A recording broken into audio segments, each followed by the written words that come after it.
पादमौलिपर्यन्तां गुरूणाम् आकृतिं स्मरेतेन विघ्नप्रणश्यन्ति सिद्ध्यन्ति च मनोरथः लक्ष्मीं तनूतनितरामितरानपेक्षमङ्घ्रिद्वयं निगमशातिशिखाप्रवालं हैरम्बमम्बुरुहडम्बरचौर्यनिग्रहं विघ्नाद्रिभेदशतधारधुरन्धरन्नः सर्वेषां स्वागतम् for the 33rd shloka to 37 shlokas. We are looking at the Bhashya. So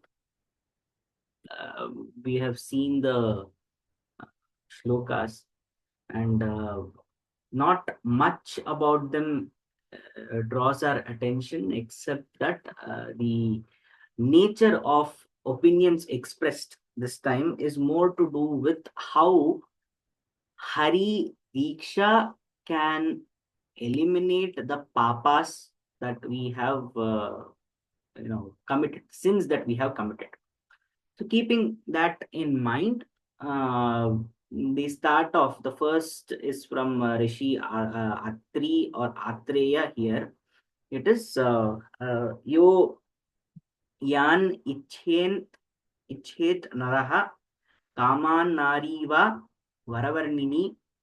So here the key is we have to focus on Varavarnini. Why Varavarnini? Because she is considered as a chaste woman.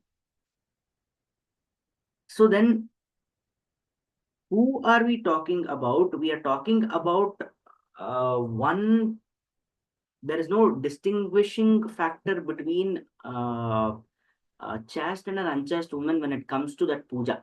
That means Hari Puja or Hari Diksha, or the greatness is that there is no discrimination among the two. If they do aradhana of Hari, then it is you don't have to be into whatever is the papas that now when we're talking about the Mahapapas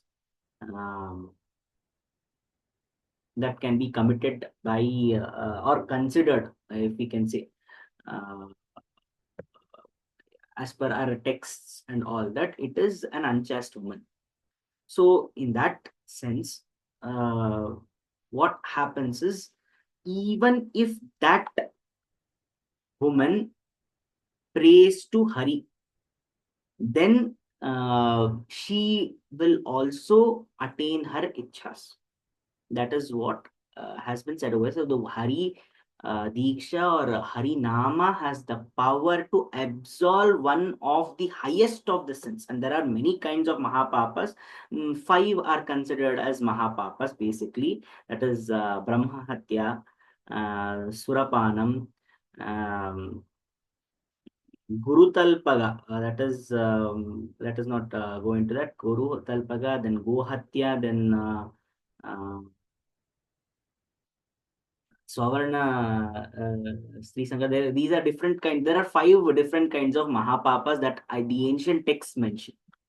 These ancient texts have their own karmic debts, etc., associated with it, which is not a part of this, but all of them can be absolved. This one Kaman Nariva Varavarnini, that comparison is that across the board, regardless of your birth. That also can be an interpretation, by the way. Varnini, born in a particular Varna. That also can be the interpretation. So here it can be said that one who is born in a different class also, that because the class system, you can say that regardless of the class, regardless of the caste, regardless of birth, that can also be the interpretation. One who does aradhana of Hari, one who does aradhana of Hari, she will samapnoti. That means attain, she will attain everything the as per her ichhas. That is when she does worship of Janardana. That is the important statement over here, because we are looking at Harinama being powerful as to absolve all the material sins, human sins. Then we see where Rishi Kaushika is expressing his opinion. He says the one who does puja of Hari is always in Nityanandaika bhagaha. Eka bhagaha. He is always in a happy mood. Why this is so? Let us try to understand that also. When we say a person who doesn't do aradhana of Hari, he will be subjected to dukkhas. It is not a curse. It is not saying that, oh, if you don't do this, it is not some kind of warning or anything like that. Nobody is saying that, oh, if you don't do this, you will be subject. The logic is simply that when we give in to the higher power, we let go of ahambhava. Unfortunately, ahambhava is nothing but a product of a very necessary discriminatory power, buddhi. Ahankara it arises from buddhi. So what happens is buddhi is necessary. Discriminatory power is necessary for us.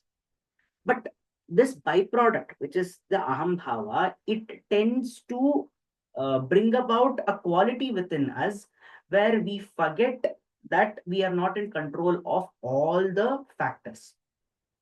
Because of that one reason, we tend to feel that we are the we are not under any kind of a higher path, and this tends to create a certain expectation from oneself. When those expectations are not met materially, immaterially, psychologically, etc., it creates a sense of torture within ourselves. That is dukkha. Because we have seen the different kinds of dukkha is adhidaivika, adhivautika, and then adhyatmika. So this is manasika. This falls under bhautika only. So we create the ego that festers within us. It creates a certain expectation that is required by us. That means if I say that I am the greatest, now the greatest has certain kind of conditions to fulfill. Right? For example, if I say I am the greatest athlete, that means nobody must be able to beat me. Does that mean that there it practically means that I might have the potential to beat everybody else? If I am not able to do that, then what happens? Because I know that I can claim that I'm the greatest, but when it comes to a practical proof, when it comes to empirical proof, what happens is it is not possible that I say that I can beat everybody. It's not possible. Therefore, these kind of ahambhava actually creates a lot of what do we say? Tapa within us, but it is not at a stretch. It is at a point of time. There's something called as a stock variable and a flow variable when it comes to economics. So this is like stock variable at a particular point of time. So we experience that dukkha at one point of time when we are not able to meet those expectations. Like for example, when I'm not able to beat other athletes, or if somebody overtakes me, if somebody beats me in the competition, etc.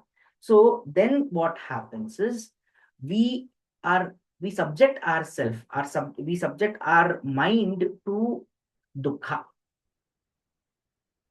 There lies the dukkha that the Rishi is talking about, Rishi Kaushika is talking about, that if we don't do aradhana of a higher power, then it leads to dukkha. This is one statement. Now, why among the higher powers, Hari is Uttama, we already talked about it. Therefore, bringing them together, we say that if we do not do Aradhana of Hari, then we will be subjected to Dukkha. This is not some kind of a warning. This is not some kind of a threat or anything like that. It is an observation, but it's a logical conclusion. Since it has already been established that Hari is that form of Parabrahman or a higher power that is more sustainable than the energy of Rudra or the expansiveness of Brahma, because expansiveness of Brahma cannot be limited to one particular place and focus is lost. Rudra is immense power, immense energy, which cannot be held in this Sharira. That is the reason even when, Rudra Aradhana, Bhairava Aradhana is done, it shouldn't be done at home because there's too much of energy that can bring out, and we need to be able to manage it, which means that it may not always be sattvic in nature, because as many people know, for Ujjain Mahakal temple, uh, the ashes from the cemetery is brought for this thing, for puja. So there are certain kinds of upasana that cannot be done when it comes to Rudra. The meaning itself is that it is Raudra. It cannot be contained in any way, and it's a very destructive nature of it. So containing it, directing it is very difficult. So therefore, we have agreed that Hari is sustainable. Now bringing this as a conclusion to another statement, that is belief in a higher power, aradhana of a higher power, when not done, we are subjected to dukkha. We can say that aradhana of Hari, when not done, leads to dukkha. This is the statement. And then obviously the next one who does aradhana is subjected to sukha. And this is a simple understanding that when I am doing aradhana, I'm doing it with bhakti. When I'm doing it with bhakti, there is a sense where I have accepted I am no longer in control. When I'm no longer in control, I am able to enjoy even torture. I'm able to even enjoy pain because I'm not in control. I don't have an option. So let me just go through it. There is a sense of surrender. Surrender can actually give in more a sense of calmness. So surrender to the right force, not to everybody, only to Parabrahma, not to some dominant forces that tries to beat us, not like that. To Hari. That is the reason it says Hari Aradhana gives us Sukha. Sukha Bhagi. It makes us Ananda. It gives us Ananda. Nityanandaika Bhagaha. So Aradhana of Hari gives us a sense of eternal bliss, and Nityanandaika Bhagi is actually interpreted as moksha also, which can be, we have already spoken about that he can grant you moksha as well. But keeping that away, just Nityanandaika Bhagi, it can give us a calm sense of mind, a sense of bliss, as compared to when we do not do Aradhana of Hari. This is what Rishi Kaushika is saying. Then Brahma goes on and then he speaks about Bhavabdi Taranam. He talks about how it is stupid. No human who is born into the samsara, which we treat as a sagara, would like to do the tarana, would like to cross it using his own hands, bahubhyam. Nobody would like to do that. He would like an oar, and using that, he would like to cross the ocean. He would like some assistance. He would like some things that can make his life easy. And that is the reason why we need Haritattva, because nobody can reach moksha without Haritattva. It is unheard of. Maybe they have different names, maybe they have different this thing, but moksha is mostly associated with Haritattva. Therefore, it is just like nobody would like to do that. In the same way, nobody can reach moksha without Hari Puja. That is what Brahma says. Then, when we talk about Shankara and Parashara Samvada, Shankara is saying that when the first he says any kind of papa that has been committed and repentance that tapa, it emerges when we take cognizance of the papa committed. And when we start to repent and we want to do prayaschitta, we need to do atonement for it, then the param prayaschittam is nothing but smarana, samsmarana of Hari. This is given by different, this is actually given in Bhagavata. The references also is the first we have from Brahma Purana. I think the first shloka is again there's a big I think 1 minute.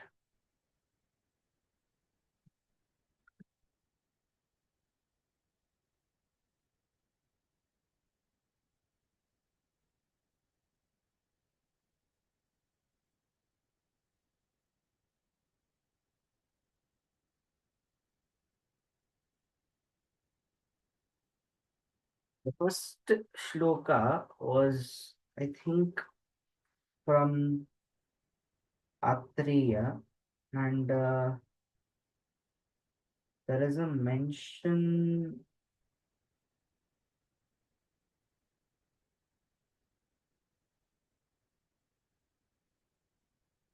This has not been mentioned. No, this has not been mentioned as to where the reference is from.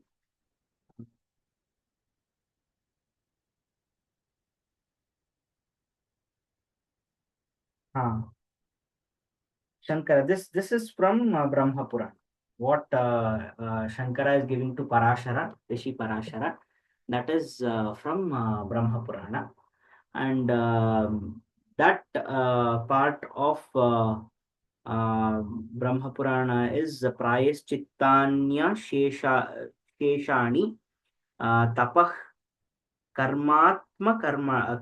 Karmatmakani Vai Yani तेषामशेषाणां कृष्णान् कृष्णानुस्मरणं परम. Krishna Anusmaranam Param. This is from Brahma Purana. So there, that the reference is from there. Where has it been given that uh,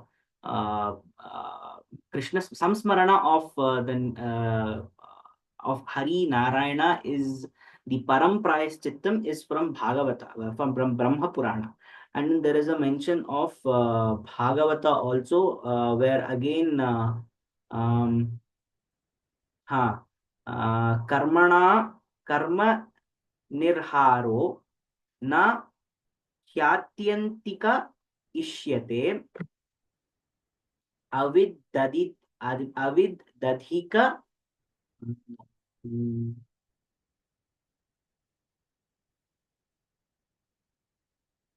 अविद्वदधिक अरित् अधिकारी is actually अविद्वद अधिकारित्वात् प्रायश्चित्त विमर्शनम